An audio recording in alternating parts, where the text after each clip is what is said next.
guys, and welcome to another episode of FNS Sports Media Podcast. This is episode 21. I'm Cooper. My name's Aaron. And let's get right into it.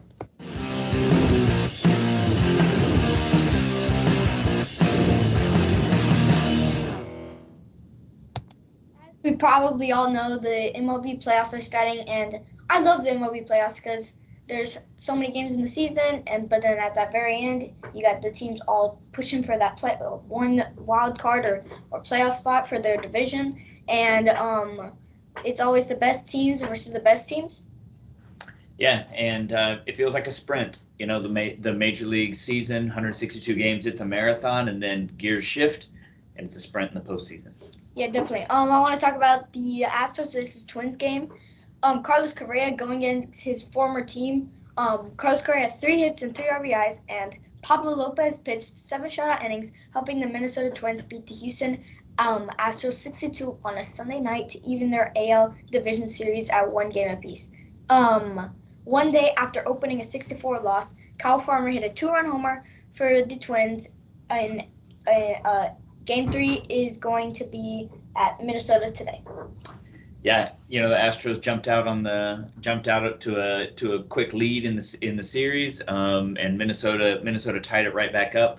I think we've got, Houston struggles at home, but they're great on the road. Yeah. We'll see how it plays out. 3 games left. Yeah, it's crazy because Twins hadn't won a playoff game since forever, and now they beat the Astros in 1 game, so anything can happen. Yeah, absolutely, anything can happen, and we're seeing that all throughout the rest of the Major League playoffs. Speaking of anything can happen, you also have the Rangers and the Orioles. Orioles come into the series as the best team in the American League. They're in some trouble against the Rangers. Yeah, already in a 2-0 spot. Mitch Garver hit a 3-inning grand slam in his first appearance of the playoffs, and the Texas Rangers won their 4th consecutive game to start the postseason, pushing the Baltimore Orioles to the brink of elimination with the 11-8 victory in Game 2. Man, the Grayson Rodriguez, for the Orioles starter, he came up from the minor leagues after some things and some injuries and stuff. Came up, he was very good, and now in the postseason, he struggled. The Rangers' Corey Seager, this is awesome. Became the first player to walk 5 times in a postseason game and scored twice. Baltimore pitchers walked 11, their most in a game since 2019, and 6 of their the walked runners scored. Walks will kill you every single time, and I think it kind of just goes to show, Baltimore was hot. Baltimore put up a great record. Baltimore's also a very, very young team, and so it just goes to show that experience also matters. It's not just who's the best team or anything like that, but that pressure feels different in the playoffs than it does in the regular season. Each game is much more important. The pressure gets to you, and I think that experience really matters. Yeah, with Bruce Bochy, I feel like he's really going to lead this team through the playoffs, and I think that the Rangers have a really good shot. The wildcard Rangers have outscored the Orioles and Tampa Bay, the top 2 teams in the American League in the regular season, by 25-11. Texas can finish off the Orioles at home today. Yeah, Baltimore's in trouble. Baltimore's in trouble, and I think it just goes to show that nature of how literally anything can happen. Yeah, definitely. Just the wild card. They end up beating the Rays, a very good team, and then they're coming out and beating the Orioles, the number 1 seed, versus the Rangers, and anything can happen.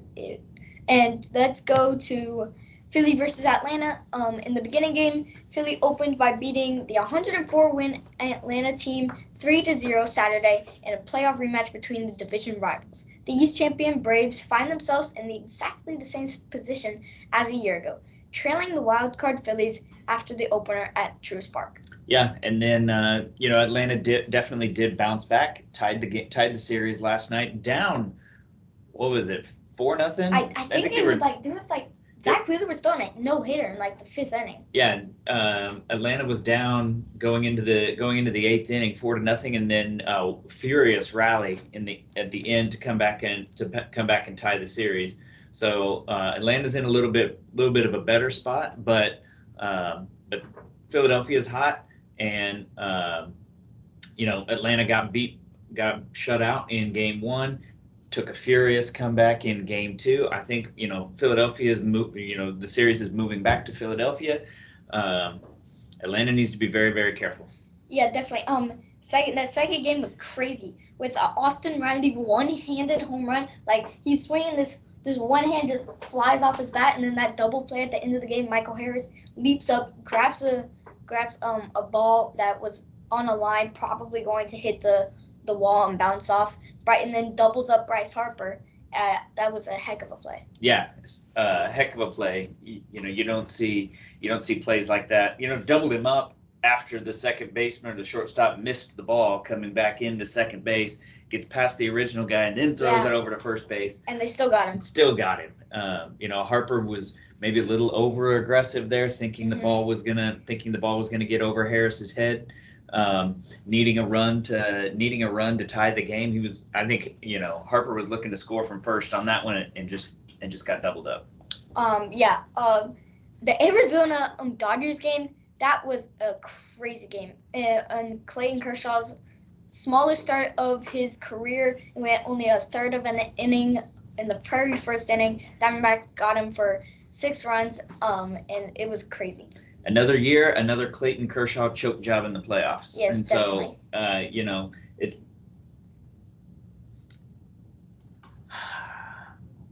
former Ole Miss basketball coach Andy Kennedy once said, eventually at some point you are as a team what the numbers say you are. Mm-hmm. And I think the same thing goes for Kershaw. At some point he is what the numbers say he is, a great regular season pitcher who chokes in the playoffs. Yeah, and then for the second game in a row, Arizona handed its starting pitcher a significant lead upon taking them out, an advantage the Dodgers could not overcome. In Game 1, the Diamondbacks pivoted Clayton Kershaw for 6 first-inning runs. The lineup treated rookie Bobby Miller with less malice Monday, but still gifted Zach Gallen a 3-run cushion. The Game 2 rally served as a more emblematic than Game 1 barrage. Arizona pulled ahead with a walk, a nifty bunt single, and a couple more hits, a sacrifice fly, and a well-placed ground out, and crucially, Tommy Pham's stolen base. This Arizona is just a team of small ball, and I think it's awesome. Bunting, stealing, Corbin Carroll, all those fast players, they can make those plays. It's just awesome. Postseason baseball is the same way. There's the same thing, though. You just got to do whatever you can do to score runs. Runs are the most important thing. If it means laying down a bunt, even though, analytics and everything will tell you that giving up an out with a bunt or trying to bunt is a dumb thing to do. This bunt turns into a single. You're pushing runners along. In playoff baseball, you just got to score. Just score. It doesn't matter how you win. Just put some pressure on the other team, and that's exactly what Arizona did. Yeah, definitely. The series, it's been hard to believe that the Diamondbacks, the young Diamondbacks, like the Orioles, but unlike the Orioles, are actually beating the teams that they play, and it's just super cool to see that young team play and beat better experienced teams. Yeah, and like we said, anything can happen. It makes me also wonder about MLB's playoff format. You've got teams like the Dodgers. You've got teams like the Braves. You've got teams like the Orioles. All of these teams that got first round buys, having a layoff, and then you get the teams that had to come through the wild card, beating these teams that supposedly were better and that earned that bye. It makes me wonder if they lose all their momentum. Lose the momentum. You got these teams that are supposedly this good have got to find a way to deal with having a 3 or 4 day, 5-day layoff before their series. I know baseball's used to that constant grind of game all throughout the year, and layoffs can be a little tricky, but they've got to figure it out. They've got to figure out how to handle a layoff. Yeah, definitely. Um, it's just the crazy that the 84-win Diamondbacks, they just barely sneaked into the postseason and beat the 100-win Dodgers. Like, the Dodgers always, they choke in the playoffs. Corbin Carroll, probably the National League Rookie of the Year. He's got 3 or 2 home runs in both, combined in those 2 games. He's just been awesome to watch. Yeah, he's been great. And then, the Diamondbacks also have that 1-2 punch of Zach Gallen and Merrill Kelly. It doesn't take much to upset these higher ranked teams when you've got some players of that caliber. You have to definitely. Let's go to the next section.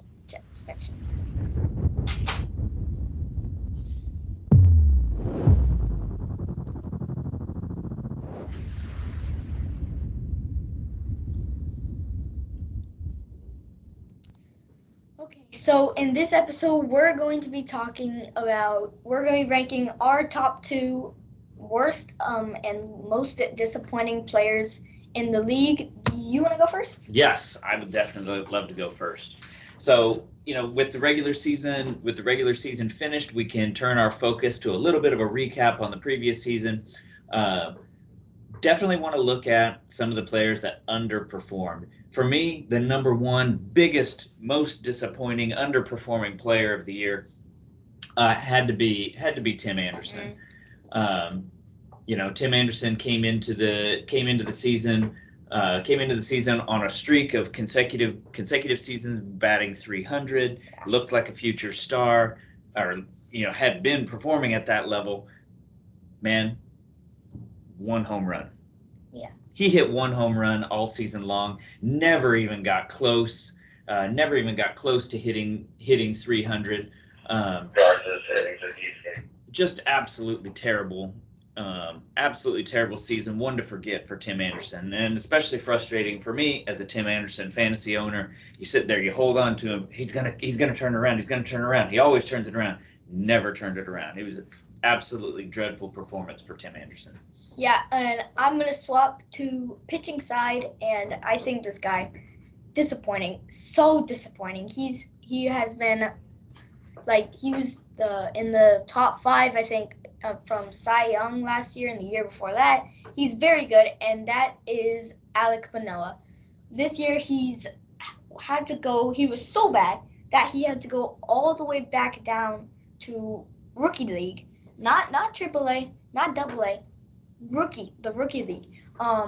He finished third in the Cy Young race last year and he looked completely different this season. He was demoted multiple times and finished the season with a 5.87 ERA over 19 starts. And Manoah's relationship with the team has been potentially damaged after he refused to report to the minors late in the year. I mean, he's disappointed in himself. The office is disappointed in him. It's just been a rough go for Alek Manoah. Yeah, and the problem is a lot of that is self-imposed, right? He's shooting himself in the foot by doing these things like refusing to show up, or refusing to go to the minor leagues and everything else. It's like, bro, you're getting smoked by everybody. Where do you think you're supposed to be playing? Yeah. And so I think that's a major problem. For me, my second most disappointing player has got to be Wander Franco. For a completely different reason than Tim Anderson. He got off to a great start, made his first All-Star, and then his entire world crashed around him when he had criminal charges brought up against him in the Dominican Republic. Franco's on administrative leave right now, and it looks like his baseball career is in serious jeopardy. He's only 22, but I'll be shocked if he plays another game in the major league. So, one of these things where you've got this star player, he's on that star trajectory. He seems like he's doing everything he needs to do to become the star, and again, self-inflicted damage, blowing up his own career. Yeah, it's so sad. He's so good, but just disappointing. I'm gonna go with the Astros' first baseman this year. He is his first season on his